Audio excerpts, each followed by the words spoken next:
All right, so we're going to practice with some trinomials that don't have a lead coefficient of 1. So in this case, you'll recognize that I've now got a number here instead of just 1. And so we're going to do pretty much the same thing, but we're going to put a little twist in it. So what I'm going to do first, the first thing I do every time I factor is see if there's something common across all 3 terms or however many terms I've got. There's not. And so what I'm going to do this time is I'm going to multiply the first times the last. So I've got 6x squared times negative 10 is a negative 60x squared. And now my process starts to look familiar.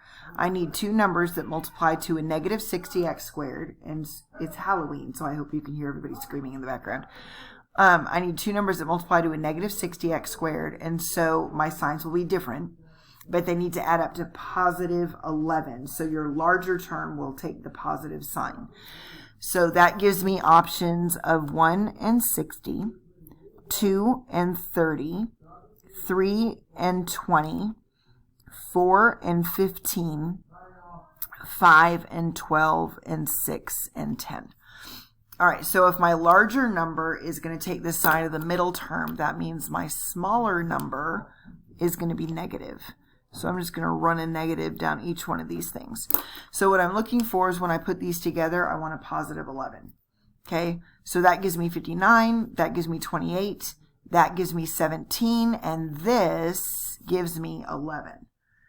Okay, so what I'm going to do is I'm going to trash my 11x, and I'm going to put these 2 terms with x's in its spot. So you'll notice, and I was kind of lazy when I did this, each one of these things should have an x on it because I need 2 numbers that multiply not only to negative 60, but also to the x squared. I'm just lazy. All right, so I've got a negative 4x and a 15x gives me that 11x. So what I have now is a 6x squared. I don't care which one you put first. So I'll put a negative, or well, I put a plus. So I'm going to do a plus 15x minus 4x minus 10. If you put these together and combine like terms, you'll end up with this back, so don't do that. Okay, but now we're going to go to factoring by grouping. So what's common on my first 2 terms? Well, I can't pull out a 6, but I can pull out a 3. So I can pull out a 3x from both of these, and that's going to leave me with a 2x plus 5. Okay, I'm going to do the same thing. So now what's common on these 2? So recognize as well, I'm leading off negative. So whatever I pull out, it better be negative. So I can pull out a negative 2. And that's going to force my first term on the inside of the parentheses to go positive. And that's going to give me a 2x plus 5. So this should be looking familiar to you now. So what's common on both chunks? Both chunks have a 2x plus 5. So you factored it out. Okay, it just didn't magically just turn into one thing. You're factoring it out into one term. What's left is my 3x minus 2. Now if you FOIL that, you're going to get this back. So you have successfully factored. So what's common? What can I pull out of all 3 terms? Well, I'm looking at this, and I can pull out a 4 from all of these. So I'm going to pull out a 4. That's going to leave me with a 9x squared. I cannot pull out a 4. I can pull out a 2. Dadgummit. Well, here, scribble. All right, so I'm going to pull out a 2. Sorry, I was all excited. I can pull out a 2. So that gives me an 18x squared minus 21x, and then a plus 6. Now, notice something, because I'm kind of sort of jumbled right now. I tried to pull out a 4, but I can't pull a 4 out of here, so I scribbled it out. Well, now look, if you look again, I could have pulled out a 3 as well, which means I could have pulled out a 6. So I'm going to go ahead and redo this problem. And I'm going to say that I'm pulling out a 6. So this gives me a 6 times 6x squared minus 7x plus 2. Okay, so you always want to take out the biggest thing that you can pull out of all 3 terms. So that one was a little bit of a waste of my time till I realized I could also pull out a 3. All right, so there's nothing in common anymore, so now I'm going to see if this trinomial is factorable. So what is our process? I'm going to ignore this for a second. Multiply first times last, so I get a 12x squared. It's a positive number, so my signs will match. So what are 2 numbers that multiply to a positive 12x squared that will add up to a negative 7? So I'm going to make a list. I've got 1 and 12, 2 and 6, 3 and 4. I need these to be negative, and since it's multiplying to a positive number, I know all possibilities must be negative. So negative 1 and negative 12 doesn't work. Negative 2, negative 6 doesn't work. Negative 3, negative 4 gives me my negative 7. So I've got a negative 3x and a negative 4x. So that's the combination I'm going to use. So he's coming along for the ride. Do not forget about him.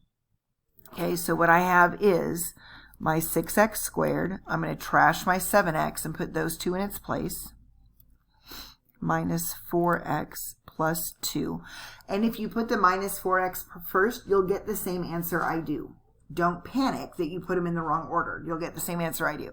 So 6 is coming along for the ride still. So what's common on my first two? I can pull out a 3x. And that's going to leave me with a 2x minus 1. Okay. What's common on the last two? I can pull out a negative 2. And that will leave me with a 2x minus 1. So now tell me what is in parentheses. Don't forget about your 6 coming along for the ride. What is in parentheses is a 2x minus 1. What's not in parentheses is your 3x minus 2. So he is now factored. All right, let's try another one. Is there anything common on all three terms? No, there's not. All right, so I need to go ahead and multiply first times last. So that gives me a 48x squared. It's a positive 48x squared. And so I need two numbers that multiply to a positive 48. That when I add them together, I'll get a negative 19. So whatever the groups I use will be negative. Everything's going to be negative. So I get a 1 and a 48.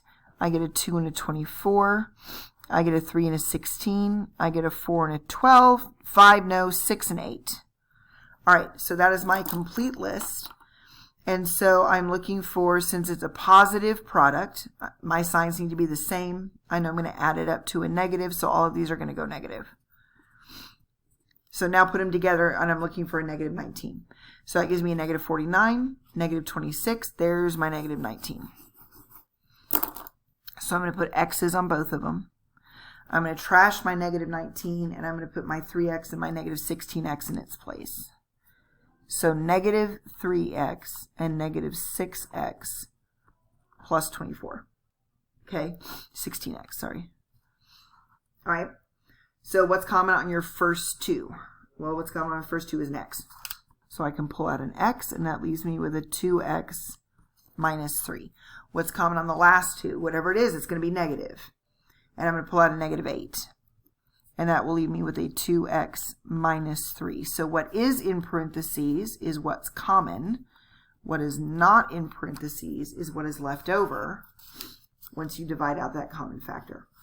All right, so the final one that we'll do for this type, maybe, is a negative 6m squared times q minus a 7mq plus a 49q. So what am I looking for? I am looking for something common across all the terms. So I notice that there's no common factors between 6, 7, and 49, but I do notice that everything has a q. I also know I'm going to pull out a negative because I don't ever like leading off negative. So I'm going to pull out a negative, and that's going to change this to a 6m squared plus 7m minus 49. So negative q was common to all the terms. He's coming along for the ride. So now I need two numbers that multiply to a negative 49 and a 6. So that gives me a negative 294 m squared. So I need two numbers that multiply to a negative 294 m squared. My signs must be different, and the larger option of the factors will be positive. Okay, so I'm going to try 1 and 294. I'm going to try 2 and 147. I'm going to try 3. So I'm over here on my calculator. 294 divided by 3 is 98. I'm going to try 4, which is not going to work. I'm going to try 5, which is not going to work. I'm going to try 6. So 294 divided by 6 gives me 49. So notice how we're getting closer, closer, closer. So these numbers are getting closer to each other.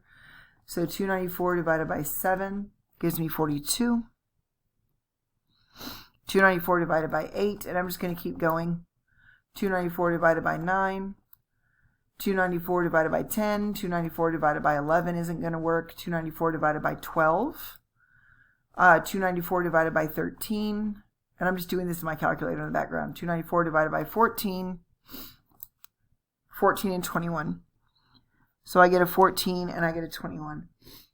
And if you notice, I can stop generating them right there, because if I give my larger factor the positives and give these the negatives, then 21 minus 14 is 7. Okay, so this negative q is coming along for the ride. I have a 6m squared. I'm going to trash my middle term and put these two in its place. So remember, they both need m's. So a minus 14m and a plus 21m minus 49. Don't combine them back or you'll end up with this. So what's common on your first two is going to be, what is common on 6m squared and a negative 14 is going to be a 2m, and that's going to leave me with a 3m minus 7. What's common on your last two? I can pull out a positive. So on my last two, I can pull out a 7. So I'm going to pull out a 7, and that will leave me with a 3m minus 7. So now tell me what is in parentheses, which is a 3m minus 7. Tell me what is not in parentheses, and you get a 2m plus 7. Okay, so we're going to look at, I'm going to pause. All right, so I'm just going to throw some up here, and we're just going to talk through them. So we've done factoring by grouping. We've done factoring of binomials. We've done factoring of greatest common factor. We've done all this kind of stuff. So I'm just going to pop it up here. We're going to talk about it. So I have an a squared minus an 81. Okay, so what do I have? I have, hang on, I'm having deja vu. We did cover this, correct? I'm looking at my list of things that we have covered, and I'm hyperventilating. Well, I don't know if we covered this or not. Okay, well, if we didn't, here we go. Notice that you've got a binomial. There is nothing in common between the two terms. But I do notice that this is subtraction. So this is the difference of two squares. Okay, difference of two squares. So difference, he's a perfect square, he's a perfect square. So I'm going to do two sets of parentheses. One gets a plus, one gets a minus. I don't care who gets which one. Take the square root of the first in the first spot. So square root of a squared is a. Take the square root of the last in the last spots. And I'm done. Okay? Just make sure each one is factored down as completely as possible. So now we have an 81 r squared minus a 16. So is there anything common among the two terms? No, there is not. But I do recognize this is a binomial, and it is the difference of two squares. So I am going to do two sets of parentheses. One gets a plus, one gets a minus. The square root of the first is a 9r, and he goes in the first spot.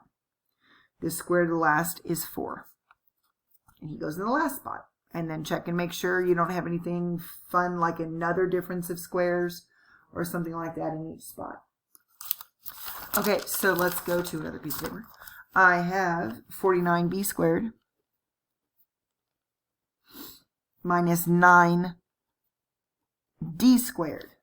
So I don't have b's in both terms, I don't have d's in both terms, and I don't have common factors between 49 and 9, but I do notice that this is the difference of two squares. So I'm going to do two sets of parentheses. One gets a plus, one gets a minus. So the square root of 49b squared is 7b. 7b. The square root of 9d squared is 3d and 3d. Okay?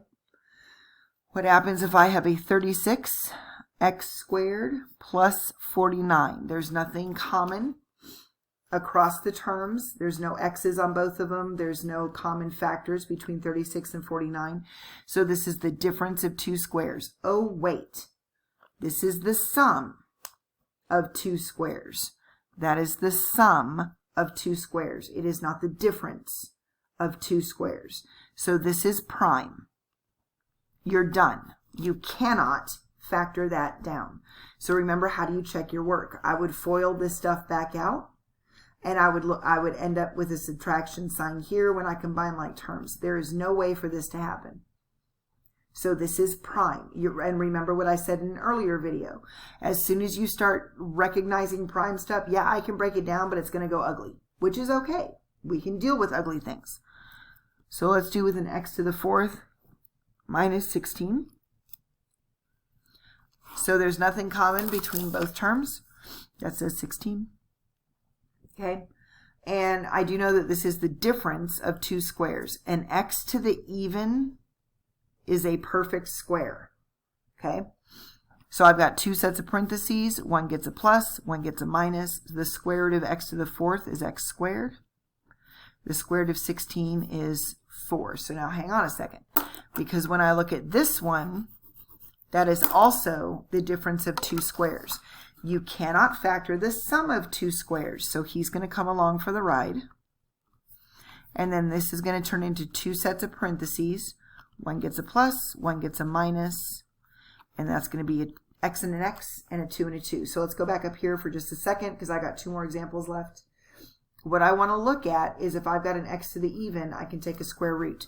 So an x to the 6th has a square root of x to the 3rd. Okay, because x to the 3rd times itself is x to the 6th. So your strategy is to take half of the exponent. Don't do a square root on the 4 to get the 2.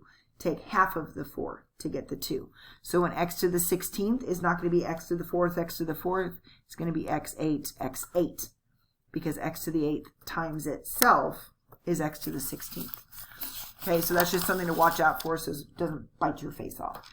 All right, so we got a couple more. I've got a 64s to the 4th minus a 9t squared. So I don't have anything common between the terms, but I do notice that it is the difference of two squares. So this is going to be an 8s, and this is going to be a 3t. And I was just wrong. I'm so sorry. This is going to be an 8s squared. 8s squared. Okay, and then a 3t, 3t. All right, last example is, I'm not going to do the last example. I'm going to let you do that. All right, so that being said, is you are now officially done with practicing all of the factoring types that we do in college algebra.